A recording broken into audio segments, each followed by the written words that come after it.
Hello guys and welcome to the video number 6. Alors dans cette vidéo, comme promis, nous allons voir un peu le fonctionnement des emails. Ok. Alors première des choses à savoir, c'est que ce soit pour l'envoi ou la réception d'emails, on va avoir besoin de ce qu'on appelle des serveurs mail. Ok. Donc ici on va essayer de simuler un exemple entre Alice et Bob. Alice qui a un compte Gmail et Bob qui a un compte Hotmail. Donc ici Alice va essayer d'envoyer un message à Bob. Donc cela va se passer comme suit. Ok, donc voyons cela à l'écran. Donc Alice, shake et bam, envoie le message ici à Bob. Mais comment cela s'est passé? Alice va utiliser ici ce qu'on appelle un client de messagerie qui va lui permettre de pouvoir entrer son message. Donc par exemple Outlook qui est le client de messagerie phare de Microsoft. Donc une fois le message saisi, Alice va envoyer le message. Le message sera alors transmis au serveur Gmail. Le serveur Gmail, quant à lui, va se charger de localiser le serveur Hotmail, étant donné que Alice essaie d'envoyer un message à quelqu'un qui se trouve sur Hotmail. Donc, via Internet, le serveur Gmail va trouver le serveur Hotmail et lui transmettre le message. Le serveur Hotmail voit que le message est destiné à Bob. Il va ensuite stocker ce message dans la boîte de réception de Bob. Ainsi, une fois que Bob est connecté, il pourra sans problème voir son message et le lire. Ok? Donc je reprends. Alice utilise un client de messagerie, par exemple Outlook, écrit son message et le transmet. Le serveur de messagerie Gmail va alors ici réceptionner le message et rechercher le serveur Hotmail via Internet et lui transmettre ce message. Une fois le serveur Hotmail va obtenir ici le message, il va ensuite le renvoyer au niveau de Bob, étant donné que le message est destiné à Bob. Bob ensuite pourra se connecter et également utiliser son client de messagerie pour visualiser le message. Ok, c'est un peu le principe de base. Dans la vidéo suivante, dans la diapo suivante, oh my god, what's the matter, on va essayer de voir les différents protocoles utilisés. Ok, donc ici on peut voir le protocole SMTP.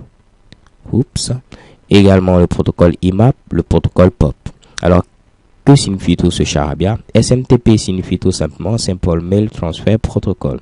IMAP signifie Interactive Mail Access Protocol.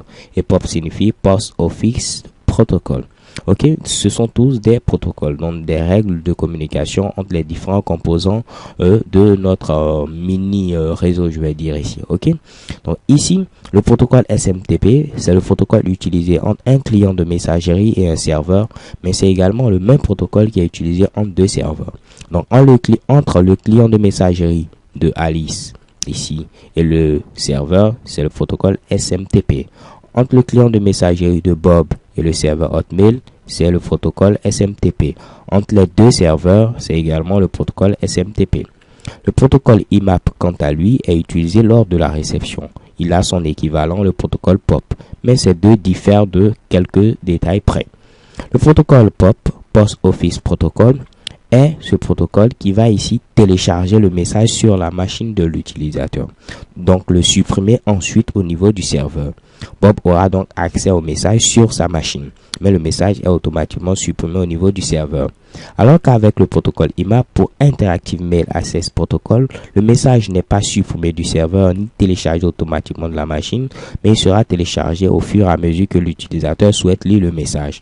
Ainsi, avec le protocole IMAP, il faut un serveur de grande capacité pour pouvoir stocker à chaque fois les messages, puisque avec le protocole POP, par exemple, le serveur ici va devoir supprimer le message, donc ce qui libère de l'espace, alors qu'avec le protocole IMAP ce n'est pas vraiment le cas. Ok, donc là j'essaie d'expliquer un peu plus simple, j'espère que ce n'est pas complexe. Je le répète, SMTP c'est entre un client de messagerie et un serveur, mais également entre deux serveurs.